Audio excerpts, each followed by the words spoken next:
Hi and welcome. If you're new here, I'm so glad that you found the channel. For this series, I'm going to try something new by including an introduction that will answer some common questions and explain how you can personalize your listening experience. I'm hoping that by clarifying a few details at the front of the episode, it will reduce the number of less than kind comments that get posted. If you're already a subscriber, welcome back. You probably know the drill by now, so feel free to skip ahead. I will leave a pinned comment below with a clickable timestamp for you. So, most of what I do here is read legal documents and articles out loud.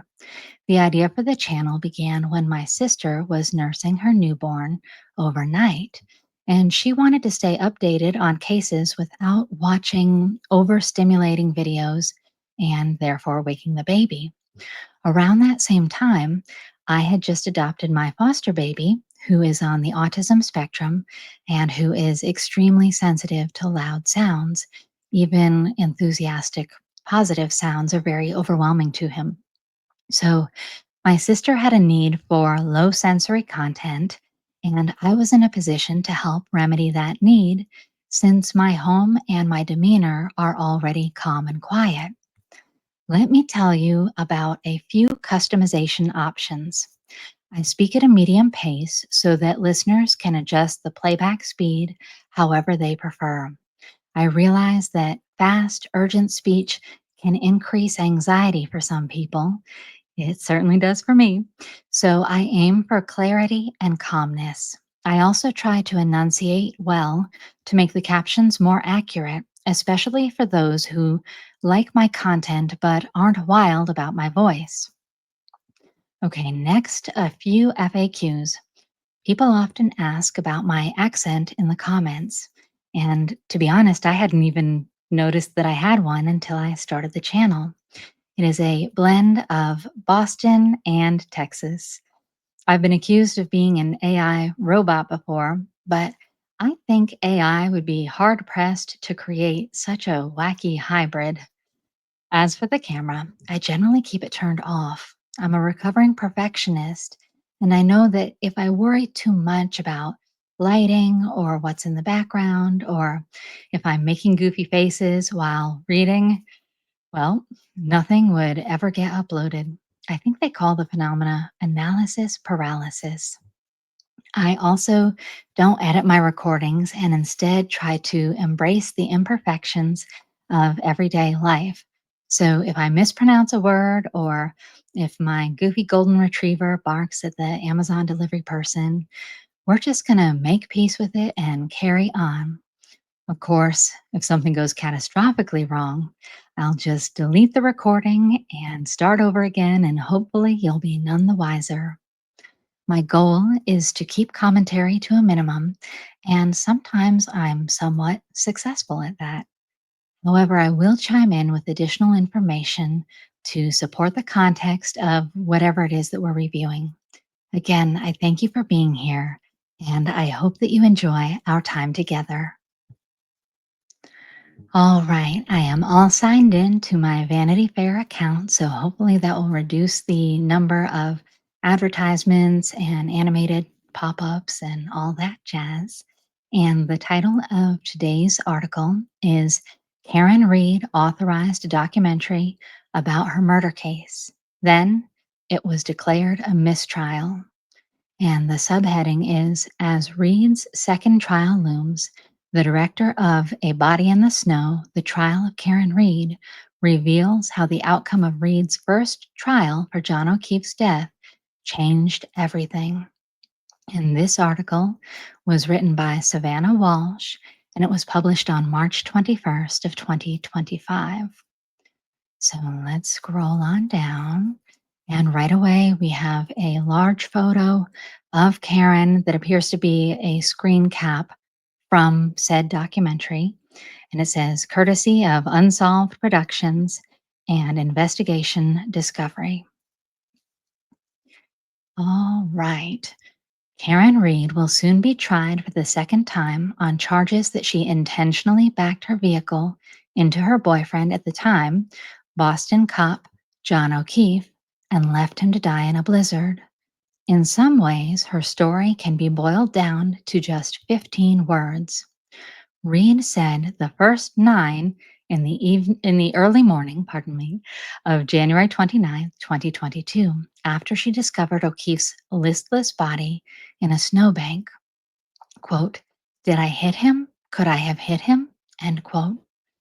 The next 6 were typed into a search bar by Jennifer McCabe, a friend of the couple, either hours before the body was found or immediately afterward, depending on whom you ask. Haas long to die in cold. McCabe says she made the Google search at Reed's request only after O'Keefe's body had been located. Reed's defense team argues that McCabe did it earlier. And the reason, recall, that they argued that is because that is what the metadata from inside her phone was indicating. It's not as if the defense team just invented that from whole cloth. 4 months later, Reed pleaded not guilty to a charge of second-degree murder. Her lawyers allege that she was framed by Boston police officers who they say confronted O'Keefe inside a home at 34 Fairview Road in Canton, Massachusetts, before he was hauled outside to die from hypothermia and blunt force trauma to the head. We'll hop over that ad. For the definitive, far more detailed account of how Reed came to face 2 murder trials over O'Keefe's death, revisit Julie Miller's extensive reporting on the tale, which became one of Vanity Fair's most read stories of 2024. And by the way, we have both part 1 and part 2 of that fantastic feature article already recorded, and it'll be located in the same playlist that today's article will be found in. The defendant invited Miller to stay for 3 days at the home that she later sold to subsidize her legal expenses. Strangest sleepover ever, Reed admitted, though she also claimed to be an open book. Quote, "There's nothing we're afraid of. Any questions you have, I have answers for." End quote. Reed was so confident in her innocence that she also agreed to let Terry Dunn Muir, who co-created Unsolved Mysteries, the show that traumatized many of us as children, film her behind the scenes of her first trial.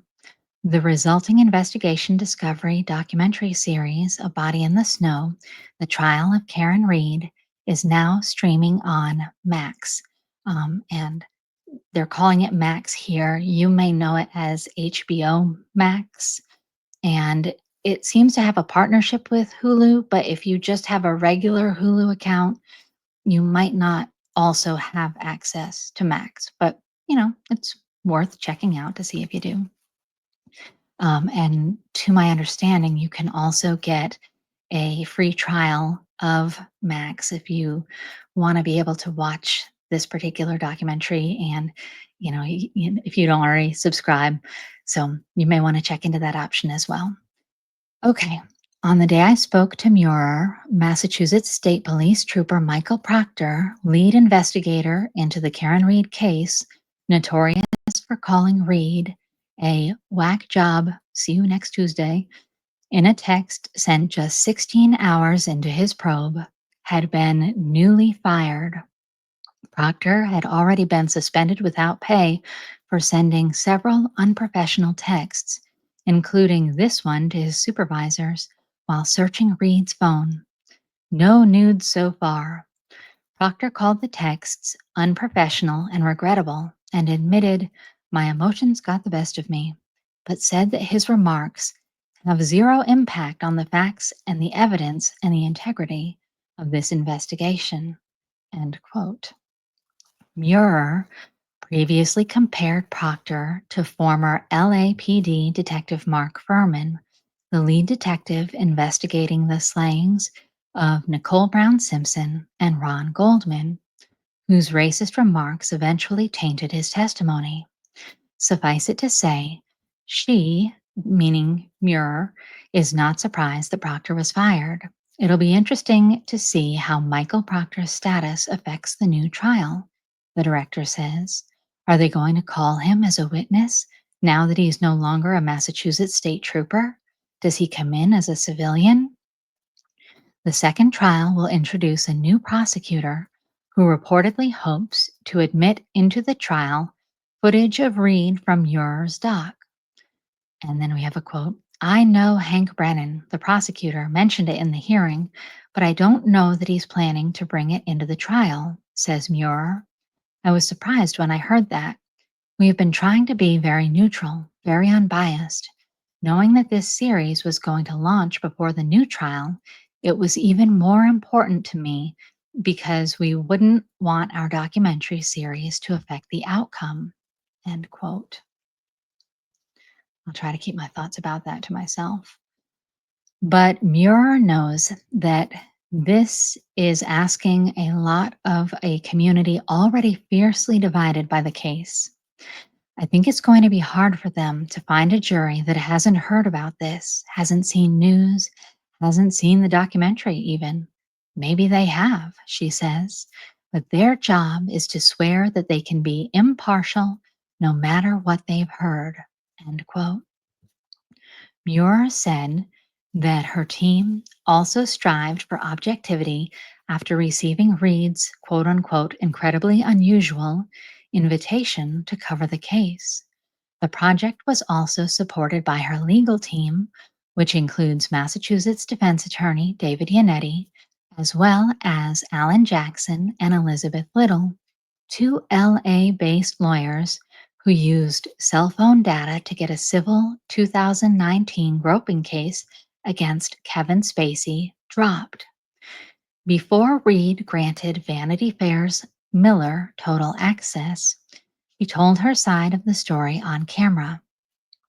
According to Muir, Reed likened her predicament to The Staircase, Jean Xavier de Lestrade's true crime docuseries detailing the defense strategy of Michael Peterson, a novelist who was accused of murdering his wife Kathleen in 2001. Michael was found guilty of the crime in 2003, but has since been released from prison after being granted a new trial and submitting an Alford plea, which is a guilty plea that allows defendants to maintain their innocence and avoid a harsher sentence. So, an Alford plea is the option of saying, look, I maintain my innocence. However, I acknowledge that you as investigators indeed have gathered enough incriminating evidence that it would appear that I would be guilty of this crime. So, let's just plead this out for a lesser sentence, based on that circumstance. So, okay, Karen said, I don't want to be, but I am a staircase case, says Muir. That was the motivation her team spoke about. And next we have a photo of Karen and John. It's one I'm sure you've probably seen it before. They are apparently sitting at a restaurant table. There's a yellow background behind them and a mirror behind them. And I'm not sure when this was taken, but it does say courtesy of Karen Reed and investigation discovery. The immediacy of Reed's case was irresistible. So many times we're telling stories in past tense and doing reenactments, and in this case, we didn't know what was going to happen from day to day, says Muir. It was a challenge, but also very exhilarating. Plus, the story felt right in her wheelhouse.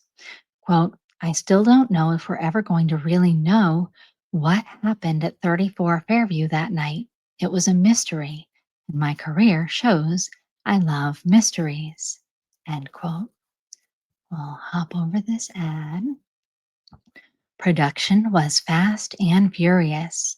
Quote, we had one Zoom call, and then a month later we were boots on the ground in Boston, says Muir, whose team attended nearly every day of the 9-week trial alongside the quote unquote pinks, a group of Reed diehards dressed in her favorite color. some of whom Muir says had traveled from around the globe for the trial. Did Reed, when granting this level of access, come with any stipulations? Quote, I explained to them, we have to tell both sides of the story because you can't talk about the defense without knowing what they're defending against, says the documentarian. Very early on, one of the first conversations I had with Karen, I said, all right, tell me all the players that are involved in this case, but I want both sides, all the people that are your supporters who you feel we should interview, and then all the people who are not your supporters who will tell the other side of the case. She gave us a list for both sides, and so we pursued both. End quote.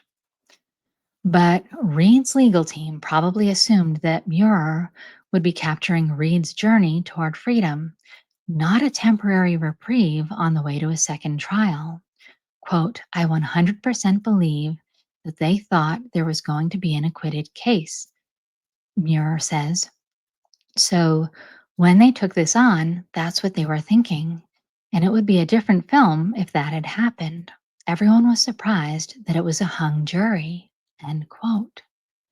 When a mistrial was declared on July 1st, 2024, Muir said, we needed to make sure we were 100% as balanced as we could be because we knew there was going to be another trial. End quote.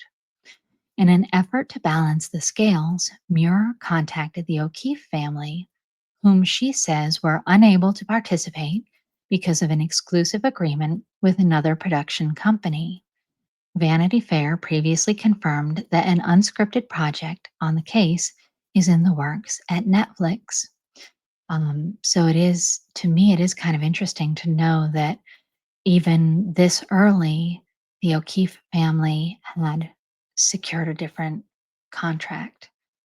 And that's not a commentary in either direction about them. I'm just saying that it's interesting that Karen received a lot of criticism from, um, I guess you could say, the anti community about doing this documentary.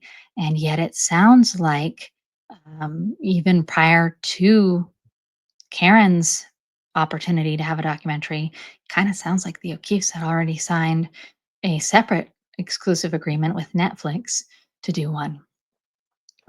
The O'Keefes previously declined to answer questions from Vanity Fair, but sent a statement declaring that the family believes Reed, quote, is liable for John O'Keefe's death. Unlike most people accused of murder and sued for wrongful death, Karen Reed has embraced her celebrity in outsized ways, end quote. Last November, a judge ruled that Reed will not be deposed in a civil wrongful death lawsuit filed by O'Keefe's family until after her second criminal trial concludes. In response to claims that she's relishing her notoriety, Reed told Vanity Fair, quote, anyone in my position who's being falsely accused would be shouting from the rooftops.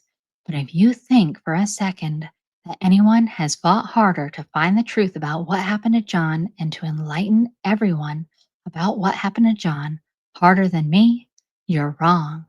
End quote. And now we have a photo of John, probably when he first joined the Boston Police Department. He appears very young in this photo. It's a kind of close up of his face, and he's wearing his hat, and you can see the pin that says PD on his collar, although you can't see the first initial to know if it's Boston or if it's. I think that his first position was actually in Duxbury. So this says, courtesy of Brendan Kane, Investigation Discovery. Brendan Kane, remember, is one of John O'Keefe's friends, I think, from college. You've seen him. You've seen him around on different documentaries and different interviews. So I'm sure that you would recognize this fellow if you saw him. We'll hop over this ad. Post verdict, Muir's focus shifted from Reed to O'Keefe. Quote, "My personal opinion is he's gotten lost in all the noise around this case. So we reached out to his friends." End quote. She tells Vanity Fair, quote, "During the first trial, they told me that they just wanted to maintain a low profile. They didn't do a lot of interviews, they weren't super vocal. But when the mistrial was declared, they realized that they probably should start to speak up. And they have." End quote. Among those shown speaking on behalf of the prosecution is Joseph Krowski, who is identified only as a criminal defense attorney. His ties to the case run a little deeper than that, though. Krowski previously represented Colin Albert, nephew of Brian Albert, the retired police officer who owned the property where O'Keefe's body was found. And then there's a quote, "He was no longer representing Colin at the time. He had represented Colin," Muir said when asked why Krowski isn't identified on camera as his former lawyer. Quote, "We made a very conscious choice to not bring Colin into the docuseries, and so it's all wrapped up in that. But I think Joe is his own independent mind. We call him the voice of reason." You're He does a great job kind of doing point counterpoint for the series. End quote. Oh, I have thoughts. Friends, I have thoughts about that. First of all, in my opinion, it's kind of slimy to not acknowledge Krowski's prior involvement in the case because he would have a motivation to be um, uh, I mean, okay, he would have a motivation out of self preservation and out of preservation of his former client to be not necessarily less than truthful, but perhaps limited in the way that he presented his perspective. I feel like that's the most polite way to phrase it. So I feel that it's kind of slimy that they didn't acknowledge that, but perhaps you feel differently. And if so, let me know in the comments. I'd be interested in reading your perspective. And also the idea that they're calling him the voice of reason is very surprising to me because much of what was included in the documentary was, to me, it didn't feel reasonable. It came across as biased in my estimation, but again, others may disagree. While parsing roughly 270 hours of her footage plus 170 hours of archival material in post production, Muir said she found herself returning to O'Keefe. Quote, "That was what I just kept coming back to with the editors," she says. "And I would go back to the interviews that his friends did and figure out what we haven't included so that we can pull him in. And that was very important to me." End quote.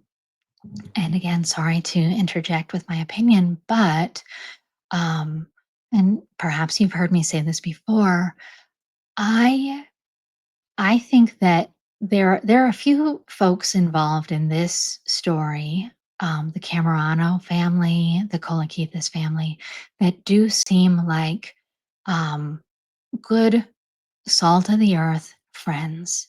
Just good people, good role models to their children, good members of their community, and who do not seem to be motivated by a vitriol or a need for revenge.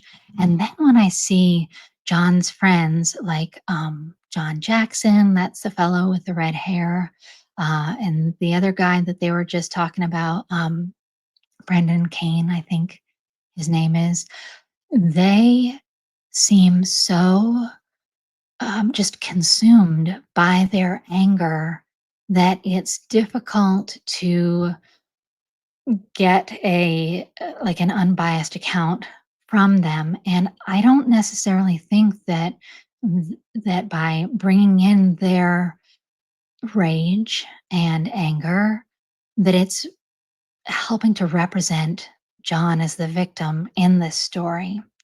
I really, to a degree, I think that it's doing him a disservice because it seems to be just, you know, fueling this cycle of anger. John's family, his mom is so angry. His brother Paul is so angry. One of the cousins, when Karen was acquitted, said something. She is apparently the media spokesperson for the family. One of the Risitano cousins, I think it was, if memory serves, it was Vanessa Risitano, had said something to the effect of, "The only way we would have had some semblance of peace is if Karen had been convicted and, found guilty." And I take issue with that because it is so, um, concerning, given that the jury did find Karen not guilty. The idea that someone is hanging their peace on a guilty verdict of the wrong person, according to the jury, is problematic. I can tell you, I wouldn't feel if the wrong person had been convicted for the murder of my son, who was indeed murdered in 2022, the same year as John O'Keefe. Um, if the wrong people were serving time for his murder, that would not bring me any peace. It wouldn't bring me any peace at all, especially knowing that the real killers could be potentially out there and, potentially shooting someone else's child. So I have concerns about the anger that is happening from the O'Keefe camp. I don't think that it is serving John the way they like to believe that it is. And I do hope that they are able to see that sooner rather than later. So, okay, back to the article. This meant losing footage of Reed and her legal team, who Muir has said didn't get to approve the series before it aired and are only now able to see it. Wow, that's a bold stipulation, isn't it? But Muir, whom Reed entrusted to bring her plight to the screen, doesn't appear to be in contact with the accused anymore. As for Reed's potential reaction to the doc, quote, "I saw a written version of something that Karen said to one of the bloggers, and that's all I've seen," says Muir. She hasn't seen it yet. This was before it had launched. But one of her comments was, "Oh, there's a lot of footage I hear that's not in there about me waking up in the morning and going to bed, us going to dinner." I mean, there was footage of Alan Jackson getting his hair cut and Liza Little riding her skateboard to go pick up food down the streets of Boston, David Yannetti working out. There's lots of behind the scenes that we wish we could include. And she's right. A lot of that is not in there. End quote. In an exclusive statement to Vanity Fair, Reed said that she had no plans to watch the docuseries. Quote, "I lived it. I don't need to see it editorialized for marketability." End quote. The one clip she caught, however, failed to impress her. She mentioned the fact that Muir did not identify Krowski, who appears on camera refuting Reed's version of events in the minutes leading up to O'Keefe's death, as Colin Albert's lawyer. Well, we kind of had the feeling that others would take issue with that, right? Quote, "Colin Albert was inside 34 Fairview in the early morning hours of January 29th, noted Reed. A good, objective journalist and documentarian would make note of that for her audience." And just to tag on to that, remember that the only detail entered into evidence was a screenshot of Colin's text messages and a screenshot from Allie McCabe's text messages of a conversation where he is instructing Allie to come pick him up. And a number of people looked at those screenshots and had let me say, grave concerns about their authenticity. And Of course, no metadata was provided for either of the screenshots, so it's somewhat of a miracle that it was even included in in the exhibits, right? But when I put myself in the perspective of Colin Albert's parents, and let's forget for a moment who they are, let's just think of them as parents. If my child had truly not been in the house, and if my child was now being accused of participating in a murder, and if I felt that my child was being harassed and intimidated and whatnot, and if I felt that my child's uh, college education was at stake or any sports related scholarships or anything like that, I would be the first to march that phone right down to the investigators and say, "Take this. Prove my child, like, find the GPS data, find the location data. I want the world to know that my child was not at that house and that they need to let go of this storyline." Right? I mean, surely I'm not the only mother to feel that way. I'm guessing that a lot of people would feel that way if their child was being wrongfully accused, right? But Colin's parents haven't done that. And Colin said under oath that he has the same phone. So you'd think that the data would even still be there. And yet, nothing has ever been released on Colin's behalf to demonstrate that he was indeed not at the house.